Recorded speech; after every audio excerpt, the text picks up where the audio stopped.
और लाहौर कलंदर्स की परफॉर्मेंस की बात करें तो ज़बरदस्त रही है। लाहौर कलंदर्स ट्रेनिंग भी कर रही है अपने अगले मैच के लिए कज़ाफ़ी लाहौर के अतराफ जो स्टेडियम है। तो हारिस रऊफ़ उनके फास्ट बॉलर वो हमारे साथ मौजूद हैं, उन्होंने वक्त निकाला थोड़ा हमारे लिए। Haris, welcome to the show. और अब तक आपकी टीम की परफॉर्मेंस पर अगर नज़र डालें तो 7 मैचेस में से आपने 5 जो हैं वो जीते हैं। ज़बरदस्त परफॉर्मेंस रही है। आपका बॉलिंग यूनिट भी परफॉर्म कर रहा है, आपका बैटिंग यूनिट भी परफॉर्म कर रहा है।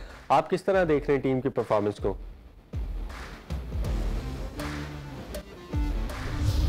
बिल्कुल बिल्कुल जिस तरह टीम खेल रही है इस दफ़ा PSL में सारे प्लेयर आपस में काफ़ी जेल है और कोशिश करेंगे कि इस टूर्नामेंट को जीतें।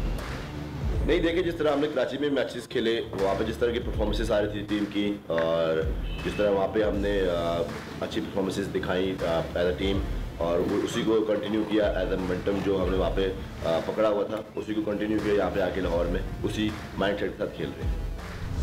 बिल्कुल हारिस, और आपकी बॉलिंग पर बड़ी बात हो रही है। लाहौर कलंदर्स की जो बॉलिंग है, शाहीन शाह अफरीदी उसमें, जमान खान उसमें, आप खुद हैं उसमें, राशिद खान है, एक वर्ल्ड क्लास यूनिट बॉलिंग का नज़र आ रहा है। तो उसको किस तरह से देखते हैं, और इस बॉलिंग यूनिट से आपके जो चांसेस हैं PSL में वो अब बढ़ गए हैं पहली मरतबा ट्रॉफी जीतने के? नो डाउट, बिल्कुल हमारा जिस तरह आपस में एक कम्बिनेशन है एज अ बॉलिंग, बिल्कुल हम अपने बॉलिंग पे बिलीव रखते हैं। और जो हमारा एक तीनों का, शाहीन का, मेरा, राशिद का जिस तरह है, और उसके साथ जिस तरह विजय और जमान बॉलिंग कर रहा है, नो डाउट एक टीम को फ़ायदा हो रहा है। कोशिश करते हैं कि टीम को फ़ायदा दें।